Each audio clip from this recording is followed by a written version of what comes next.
Sorry రా సిద్ధు. తప్పు చేసిన తర్వాత చెప్పే సారీకి, అవసరం తీర్పిన తర్వాత చెప్పే థ్యాంక్స్కి నా దృష్టిలో వాల్యూ లేదు.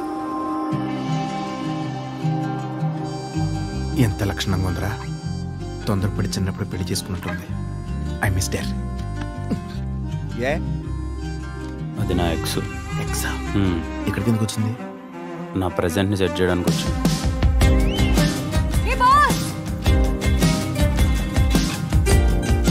అన్నా ఒక కాఫీ. ఒకటి కాదు 2 కాఫీ. సో ఇదిగో చూడ్డానికి ఐస్ క్రీమ్లా ఉన్నావు, తిని పారదొబ్బుతా.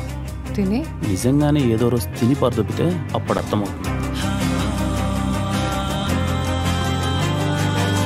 ఏ రఘు, నేను నీకు అడిక్ట్ అయిపోయా.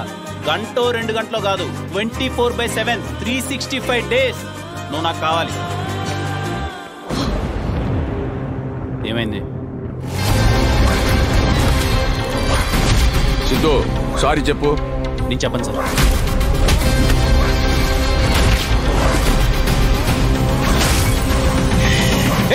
బండి వరకు వచ్చాడు కాబట్టి కొట్టు వదిలేసా, అదే నీ వరకు వస్తే చంపేస్తా.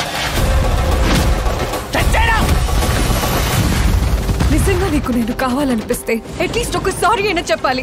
ఏంటి సారీ సారీ అని దొబ్బేస్తున్నారు అందరూ? తప్పు లేనప్పుడు నేనెందుకు చెప్పాలి సారీ? తప్పు చేయని ప్రతోడు నా దృష్టిలో హీరోనే రా. వాడు చేసిన తప్పుని రియలైజ్ అవుతాడు చూడు, వాడు ఇంకా పెద్ద హీరో. ప్రపంచంలో ఇంత మూర్ఖంగా ఎవరైనా ఉంటారా సిద్ధు? మీ ఆడల కోసం మా మగాళ్ళు యుద్ధాలు చేసినా మీకు అర్థమై సాగుతాయి.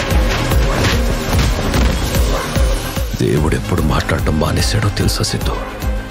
మనిషి మోసం చేయడం మొదలు పెట్టినప్పుడు.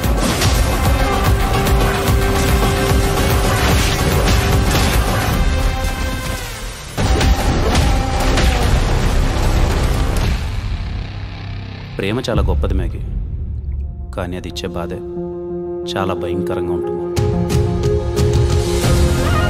ప్రేమ గొప్పది కాదు, అది ఇచ్చే మనిషి గొప్ప.